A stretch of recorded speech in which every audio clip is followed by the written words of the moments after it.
Hello दोस्तों, बहुत बहुत स्वागत करते हैं आप सभी का अपने यूट्यूब चैनल पर। दोस्तों, आज की इस वीडियो में हम आपके लिए लेकर आए हैं यूपी बोर्ड फिजिक्स क्लास 12 से संबंधित एक बहुत ही महत्वपूर्ण यूनिट स्थिर वैद्युतिकी, जिसके चैप्टर 1 है वैद्युत आवेश तथा वैद्युत क्षेत्र। इसका ये पार्ट 7 है। इससे पहले के पार्ट हमारे चैनल पर अपलोड किए जा चुके हैं। अगर आप लोगों ने अभी तक इन वीडियो को नहीं देखा है तो हमारे चैनल पर जाकर आसानी से देख सकते हैं। अगर आप लोग पहले से दिए गए वीडियो को देख लेंगे तो यह वीडियो आपको और भी आसानी से समझ में आएगा। तो दोस्तों, चलिए शुरुआत करते हैं आज के इस वीडियो की। दोस्तों,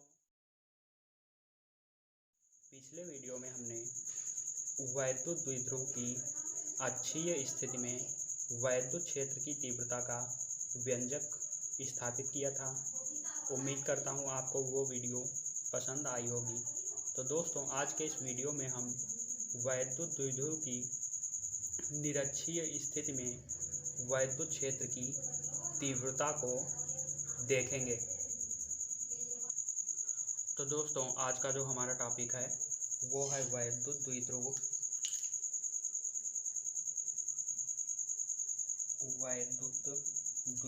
की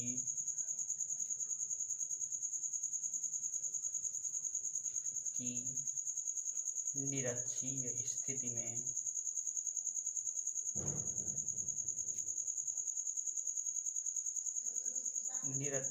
स्थिति में वैद्युत क्षेत्र की तीव्रता। तो दोस्तों, आपको इससे पहले हमने वैद्युत द्विध्रुव बता दिया है। अगर आप लोगों ने इस वीडियो को नहीं देखा है तो चैनल पर जाकर देख सकते हैं। अगर आपको वैद्युत द्विध्रुव के बारे में कुछ नहीं पता है तो वीडियो को देख सकते हैं। देखिए, हमने आपको वैद्युत द्विध्रुव बताया था। तो वैद्युत द्विध्रुव में क्या होता है, समान परिमाण और विपरीत प्रकृति के दो आवेश होते हैं और एक दूसरे से कुछ दूरी पर रखे होते हैं। तो हम एक द्विध्रुव बनाएंगे। ये देखिए, एक ने पॉइंट ले लिया ए, दूसरा पॉइंट ले लिया हमने बी। इस पर -q आवेश रखा है और इस बिंदु पर +q आवेश रखा है। हमने बताया था कि द्विध्रुव के मध्य बिंदु, यहाँ पे हमने मध्य बिंदु ले लिया O। ध्यान दीजिए, द्विध्रुव का मध्य बिंदु O हो गया और +q और -q के बीच की जो दूरी है, +q और -q के बीच की दूरी वो 2L है। दोस्तों, हम मान लेंगे कि द्विध्रुव के मध्य बिंदु से r दूरी पर कोई निरक्षीय बिंदु P है। तो निरक्षीय मतलब इस द्विध्रुव के अक्ष में नहीं है। तो हम पॉइंट यहाँ पे ले रहे हैं कि द्विध्रुव के मध्य बिंदु से r दूरी पर कोई बिंदु P है। तो हमने यहाँ पे बिंदु P मान लिया और इस द्विध्रुव के मध्य बिंदु से OP की दूरी हो गई हमारे पास r। आपको पता है कि द्विध्रुव का मध्य बिंदु जो होता है, AO के बीच की दूरी L होती है और OB के बीच की भी दूरी L होती है। तो ध्यान दीजिए, इस फिगर में हमने क्या किया कि हमें वैद्युत द्विध्रुव एक दिया था AB, जिस पर -q और +q चार्ज रखे हुए थे। इससे r की दूरी पर कोई निरक्षीय बिंदु P है, जिस पर हमें वैद्युत क्षेत्र की तीव्रता ज्ञात करनी है। तो दोस्तों, पहले के वीडियो में हमने आपको वैद्युत क्षेत्र की तीव्रता का व्यंजक बताया था।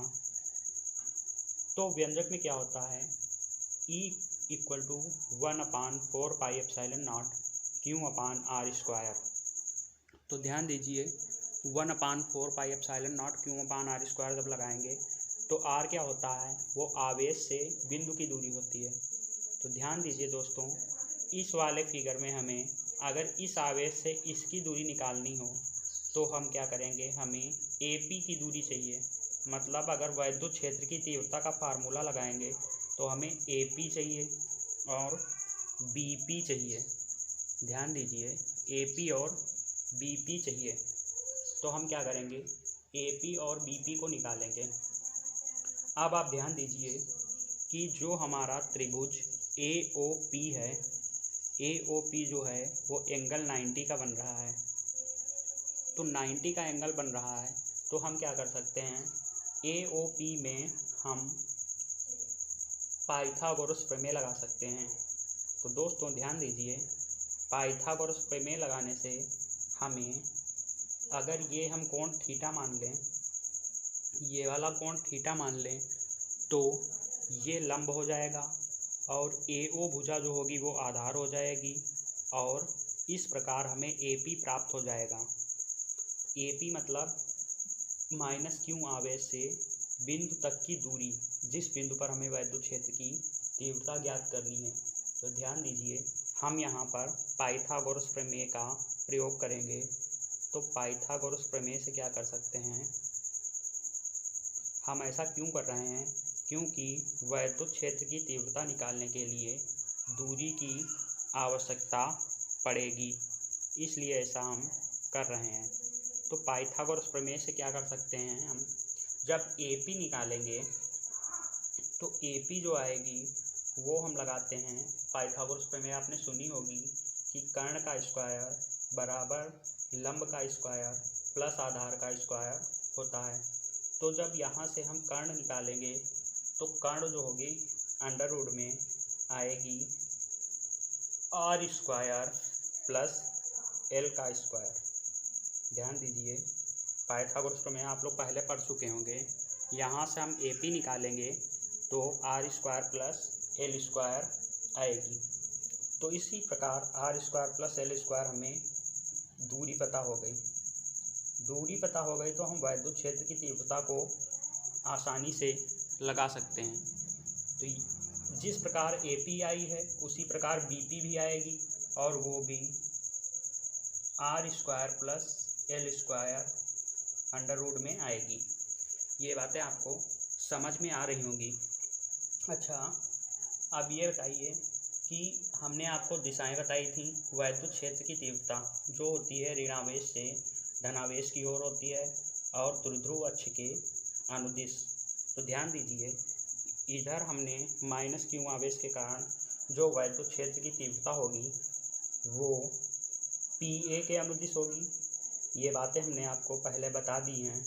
तो PA के अनुदिश जो होगी E1 की दिशा होगी। ध्यान दीजिए, PE के अनुदिश E1 की दिशा होगी, और BP के अनुदिश क्या होगी, BP के अनुदिश E2 की दिशा होगी। तो यहाँ पे ध्यान दीजिए, अगर हम इसको आगे बढ़ाएं तो E2 इधर जाएगा, E2 ऊपर की ओर मिलेगा, और E1 जो है नीचे की ओर मिलेगा। तो ध्यान दीजिए यहाँ पे कि ये वाला कोण जो हमारा हुआ ये बहिष्कोण हो गया, और बहिष्कोण जो होता है वो अपनी सम्मुख आंतरिक भुजाओं पर बनाए गए कोण के बराबर होता है, K योग के बराबर होता है। तो हम यहाँ क्या कर सकते हैं, जो अगर ये कोण थीटा है तो ये थीटा होगा, और इसके बाहर वाला जो बहिष्कोण बनेगा वो 2 थीटा हो जाएगा। आप ध्यान दीजिए दोस्तों, थोड़ा सा फिगर आपको कठिन लग रहा है, बाद में सब समझ में आ जाएगा। फिगर को समझने के लिए एक बार फिगर को ध्यान से देखिए। हमने क्या किया, एक वैद्युत द्विध्रुव AB लिया जिसके बिंदु A पर -q तथा बिंदु B पर +q चार्ज रखा हुआ है। इस द्विध्रुव के मध्य बिंदु O से r की दूरी पर कोई बिंदु P है जिस पर हमें वैद्युत क्षेत्र की तीव्रता ज्ञात करनी है। तो दोस्तों, -q आवेश से P तक की दूरी को हमने पाइथागोरस प्रमेय लगा के निकाल लिया, और इसी प्रकार BP की जो दूरी आएगी वो भी पाइथागोरस प्रमेय से इतनी ही आएगी। अब क्या किया हमने, अब हमने देखा कि अगर माइनस क्यू आवेश थीटा कोण पर स्थित है तो जो आंतरिक कोण होगा, जो इसका बहिष्कोण होगा, वो अपने अंतःकोणों के योग के बराबर होता है। तो ये जो कोण बनाएगी वो 2 थीटा बनाएगी। मतलब यहाँ से हमें E1 और E2 के बीच का कोण पता चल गया। अब देखिए हम लोग पहले क्या करेंगे कि बिंदु A पर रखे आवेश के कारण बिंदु P पर वैद्युत क्षेत्र की तीव्रता को निकालेंगे। तो ध्यान दीजिए, लिखेंगे बिंदु A पर स्थित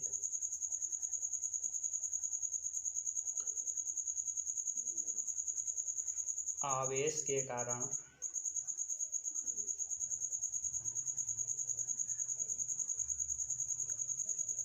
बिंदु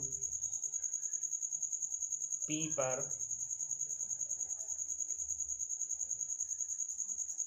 वैद्युत क्षेत्र की तीव्रता, वैद्युत क्षेत्र की तीव्रता,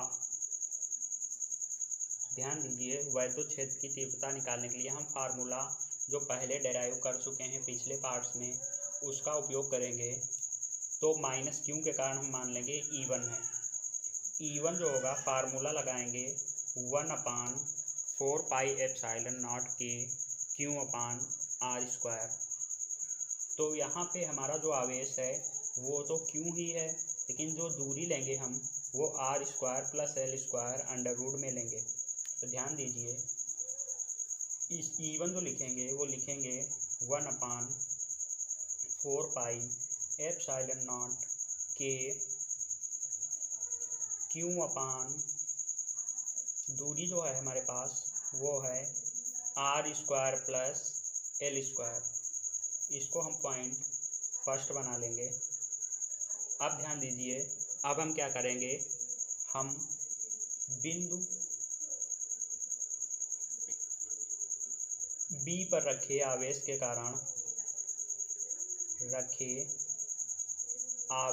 कारण बिंदु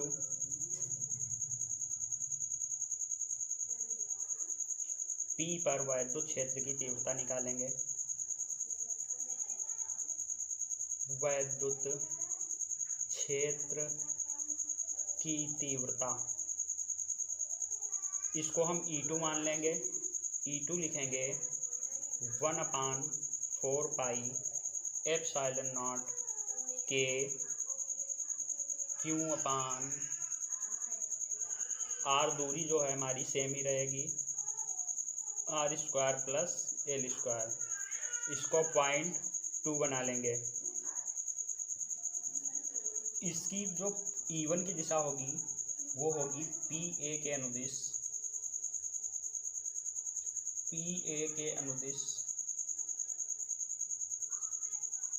और जो E2 की दिशा है वो BP के अनुदिश होगी, BP के अनुदिश। तो ध्यान दीजिए, इस प्रकार हमें E1 तथा E2 के बीच का कोण बहिष्कोण प्रमेय से हमें कितना मिला, बहिष्कोण प्रमेय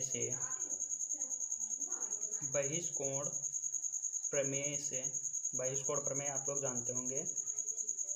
बहिष्कोण प्रमेय से E1 तथा E2 के बीच का कोण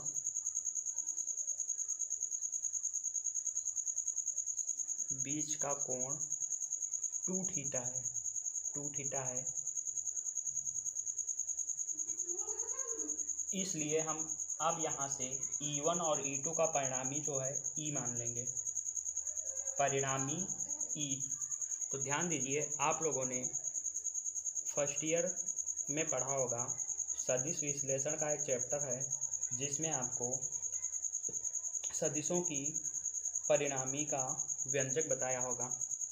तो आपको बताया गया होगा कि यदि दो सदिश A और B हैं, उसका हम यूज करेंगे इसलिए आपको ये बता रहे हैं। तो उसमें बताया गया होगा कि दो सदिश A और B अगर आपको ज्ञात हैं और इनके बीच का कोण जो है वो थीटा है, तो इसका जो फार्मूला परिणामी का होता है, ए बी का परिणामी, वो परिणामी का फार्मूला होता है, आप लोगों ने सुना होगा, अंडर रूट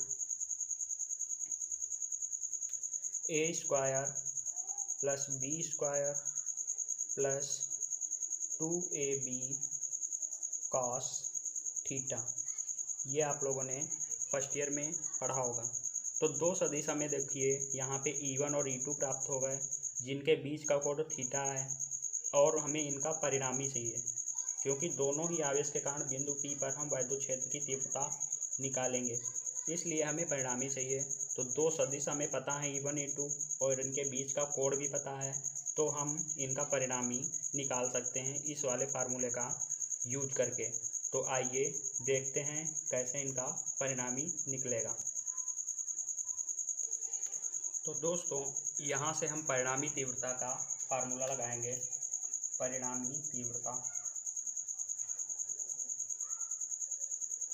परिणामी तीव्रता का फार्मूला लिखेंगे। परिणामी तीव्रता को हमने E माना है, फार्मूला क्या लगाएंगे, under root E1 square plus E2 square plus 2E1 E2 cos theta. यहाँ पे रखते हैं कोण, मतलब दोनों सदिशों के बीच का कोण जो होता है उसे थीटा रखते हैं। तो यहाँ पे थीटा भाई एक बार फार्मूले में लिखे ले रहे हैं, दोबारा जब हम मान रखेंगे तो इसकी जगह पे थीटा जो है हमारा 2 थीटा रखेंगे। तो ध्यान दीजिए, लिखेंगे ई का फार्मूला, ये हमने लगा लिया। अब दोस्तों ध्यान दीजिए, जो आपने पॉइंट 1 और 2 बनाए थे उसमें E1 और E2 आपस में बराबर थे, तो E1 बराबर E2 है। तो हम क्या कर सकते हैं, E1 की जगह E2 की E2 की जगह पे E1 कर लें, या E1 की जगह पे E2 कर लें। तो क्या हो जाएगा, ध्यान दीजिए, यहाँ से E1 हम क्या करेंगे, E2 की जगह पे E1 रखेंगे। ध्यान दीजिए, परिणामी तीव्रता जो हमारी E आएगी वो आएगी अंडर रूट E1 स्क्वायर, और E2 की जगह पे भी E1 रखेंगे तो भी E1 स्क्वायर, और 2E1 कॉस 2 थीटा हो जाएगा। अब यहाँ से हम क्या करेंगे, E1 स्क्वायर और E1 स्क्वायर जो होंगे वो आपस में जुड़ जाएंगे, तो हो जाएगा 2E1 square plus 2E1 square cos 2 theta. अब दोस्तों हम यहाँ से क्या कर सकते हैं, हम 2E1 स्क्वायर इससे और इससे कॉमन ले लेंगे। कॉमन लीजिए, 2E1 स्क्वायर, यहाँ पे बचेगा 1 प्लस कॉस 2 थीटा। अब देखिए, हमें परिणामी तीव्रता का व्यंजक निकालने के लिए इसमें जो है अंडर रूट ना हो तो और भी बेहतर रहेगा, तो इसलिए हम थोड़ा इसको और भी सॉल्व करेंगे। और सॉल्व करने के लिए हम यहाँ पे क्या करते हैं, अगर हम E1 को अंडर रूट से बाहर निकालना चाहें तो E1 तो निकल आएगा क्योंकि वो स्क्वायर में है। अगर हम इसको 2 को निकालना चाहें तो हम क्या कर सकते हैं, अगर यहाँ से 2 से मल्टीप्लाई और 2 से डिवाइड कर दें। तो ध्यान दीजिए, हम अंडर रूट के अंदर 2 से मल्टीप्लाई कर रहे हैं और 2 से डिवाइड कर रहे हैं। तो ध्यान दीजिए, जो 2 होगा उसको हम यहाँ पे रखे ले रहे हैं, और 2 2 जा ये हो जाएगा 4। तो यहाँ से हमारा E जो होगा under root 4E1 square 1 plus cos 2 theta बटे 2 हो जाएगा। तो ध्यान दीजिए, अब हम यहाँ से 4E1 स्क्वायर का 2E1 बाहर निकाल सकते हैं, और आप लोगों ने 1 प्लस कॉस 2 थीटा बटे 2, ये आपको कुछ याद आ रहा होगा कि आपने 10th में कॉस 2 थीटा के फार्मूले सुने होंगे। कॉस 2 थीटा का जो फार्मूला होता है, इधर आपको बताए देते हैं, 3 फार्मूले इसके सिंपली होते हैं। तो कॉस 2 थीटा का फार्मूला एक होता है cos square theta minus sine square theta, और दूसरा जो होता है 2 cos स्क्वायर थीटा माइनस 1, और तीसरा होता है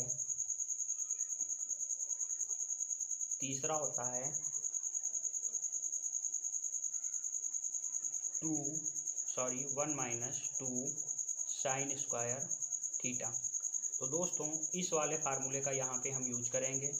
इसमें क्या था, cos 2 थीटा जो था वो 2 cos स्क्वायर थीटा माइनस 1 था। अगर हम 1 को लेफ्ट हैंड साइड में ले आएँ तो 1 प्लस cos 2 थीटा हो जाएगा, इक्वल टू बचेगा 2 cos स्क्वायर थीटा, और 2 को जब अपान में लाएंगे तो 1 प्लस cos 2 थीटा अपान 2 बच जाएगा। तो इसकी जगह पे हम cos स्क्वायर थीटा रख सकते हैं।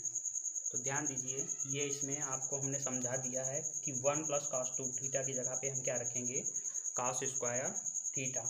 तो देखिए ई जो हमारे पास आएगा अंडर रूट 4 था 4 E1 square cos square theta. अब देखिए ये अंडर रूट यहाँ से ख़त्म हो जाएगा, 4 का 2 बाहर आ जाएगा, E1 स्क्वायर का E1 और cos स्क्वायर थीटा का क्या आएगा, cos थीटा बाहर आ जाएगा। तो यहाँ से E जो होगा हमारा वो 2E1 cos थीटा इतना अंडर रूट से बाहर आ जाएगा। अब दोस्तों हम यहाँ से क्या करेंगे कि E1 का जो मान था वो यहाँ पे रखेंगे, और ध्यान दीजिए फिगर में आप cos थीटा जो लगाएंगे, अगर हम ये कोण थीटा मान ले रहे हैं, फिगर आपको दिख रहा होगा ये कोण थीटा है, तो थीटा के सामने जो होता है वो लंब होता है, और ये जो होता है आधार होता है, और ये वाली भुजा जो कर्ण होगी। तो हम यहाँ से cos थीटा जो निकालेंगे, ध्यान दीजिए cos थीटा अगर हम यहाँ से निकाल लें तो cos थीटा हमारा आएगा, cos थीटा होता है cos थीटा आधार बटे कर्ण होता है। तो आधार बटे कर्ण लगाओगे तो हमारे पास L upon under root R square plus L square cos theta प्राप्त होगा। E1 का मान हमें पहले से पता है, तो इसको हल करके हम परिणामी तीव्रता निकाल सकते हैं। तो डेरिवेशन थोड़ा लंबा है, आप लोग ध्यान दीजिए, सब समझ में आ जाएगा। तो आगे हम 2E1 cos थीटा को हल करेंगे। तो दोस्तों ध्यान दीजिए, यहाँ से लिखेंगे हम E इक्वल टू था हमारे पास 2E1 cos थीटा। अब हम यहाँ पे क्या करेंगे, E1 का मान रखेंगे, तो 2 लिख लेंगे। E1 की जो वैल्यू थी हमारे पास 0.1 में 1/4 पाई एप्सिलॉन नॉट के Q अपान R जो थी हमारे पास under root L square plus R square, और Q upon R square formula होता तो इसका हम स्क्वायर करेंगे। cos थीटा की जगह पे हम रखेंगे L upon under root R square plus L का स्क्वायर। अब इसको हम सॉल्व कर लेंगे। तो ध्यान दीजिए क्या करेंगे, ऊपर ध्यान दीजिए कि ये हमारे पास 2 × 1 हो जाएगा 2, और Q × L है। तो अगर हम Q × 2L, आपको ध्यान होगा हमने बताया था वैद्युत द्विध्रुव आघूर्ण, जिसको P से प्रदर्शित करते हैं, फार्मूला होता Q × 2L। तो ध्यान दीजिए यहाँ पे Q × 2L बनेगा, Q × 2L की जगह पे हम P रख सकते हैं। तो 1/4 पाई एप्सिलॉन नॉट के को हम यहाँ से अलग कर लेंगे, और ऊपर Q × 2L की जगह पे हम P को रख सकते हैं। और ध्यान दीजिए L square plus R square इस अंडर रूट में इसका स्क्वायर है, और L square plus R square इसका अंडर रूट में पावर 1 है। तो गुणा में आपको पता होगा घातें जुड़ जाती हैं, तो यहाँ से हम L square plus R square इसकी पावर हम 3 कर सकते हैं। 2 ये हो गए, 1 ये हो गई। तो ध्यान दीजिए इसकी पावर को हम क्या कर सकते हैं, 3 कर सकते हैं। आपको दिख नहीं रहा होगा इसलिए हम इसको सामने लिख देते हैं।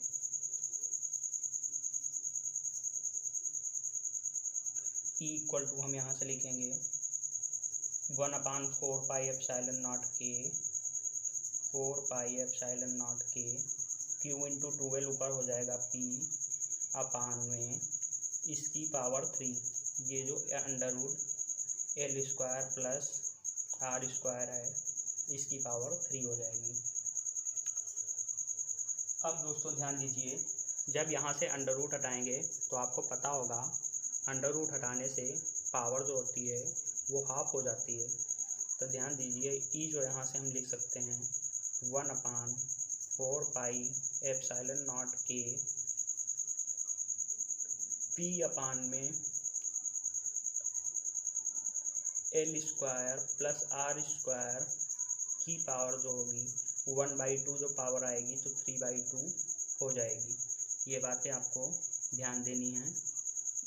आपको पता होगा कि जब अंडर रूट हटाया जाता है तो हमारी पावर जो होती है वो हाफ हो जाती है। तो ध्यान दीजिए, अब क्या करेंगे, आपको पता है कि द्विध्रुव के मध्य बिंदु से जो आवेश की दूरी होती है वो बिंदु की अपेक्षा बहुत ही छोटी होती है। तो यहाँ से हम क्या कर सकते हैं, यदि क्या होगा, ध्यान दीजिए, आर जो है वो बहुत बड़ा है, आर जो है बिंदु से दूरी वो बहुत बड़ी है एल से, तो आर का स्क्वायर जो होगा वो भी बहुत बड़ा होगा एल स्क्वायर से। तो क्या होगा, आर का स्क्वायर जो होगा वो भी बहुत बड़ा होगा एल स्क्वायर से। तो हम यहाँ से क्या कर सकते हैं, एल स्क्वायर को नगण्य कर देते हैं। तो एल स्क्वायर को नगण्य करने पे हमें क्या मिलेगा, equal to 1/4 pi epsilon naught के पी अपान में एल स्क्वायर नगण्य करेंगे तो आर स्क्वायर बचेगा और इसकी पावर जो थी 3/2 बचेगी। तो यहाँ से क्या करेंगे, 2 से 2 जो होगा वो पावर कैंसिल हो जाएगी। तो यहाँ से जो ई का हमारा फार्मूला आएगा वो आएगा 1/4 पाई एप्सिलॉन नॉट के पी अपान में आर क्यूब, पी अपान में आर क्यूब। तो दोस्तों ये जो फार्मूला आया है ये हमारा वैद्युत द्विध्रुव की निरक्षीय स्थिति में वैद्युत क्षेत्र की तीव्रता का फार्मूला आया है। उम्मीद करता हूँ आप सभी को यह डेरिवेशन समझ में आया होगा। अगर डेरिवेशन में कोई प्रॉब्लम है तो आप इस वीडियो को दोबारा देख सकते हैं। हमारे द्वारा बताए गए सभी पॉइंट आपको समझ में आ जाएंगे। तो दोस्तों उम्मीद करता हूँ आप सभी को वीडियो अच्छी लगी होगी। अगर वीडियो अच्छी लगी है तो वीडियो को ज़्यादा से ज़्यादा लाइक करें, ज़्यादा से ज़्यादा शेयर करें और चैनल को सब्सक्राइब ज़रूर कर लें, क्योंकि हम प्रतिदिन फिजिक्स से रिलेटेड वीडियो लाते रहते हैं। तो हमारा वीडियो मिस ना करने के लिए चैनल को सब्सक्राइब ज़रूर कर लें और अपने दोस्तों के साथ शेयर ज़रूर करें ताकि वो भी इस वीडियो का लाभ ले सकें। धन्यवाद।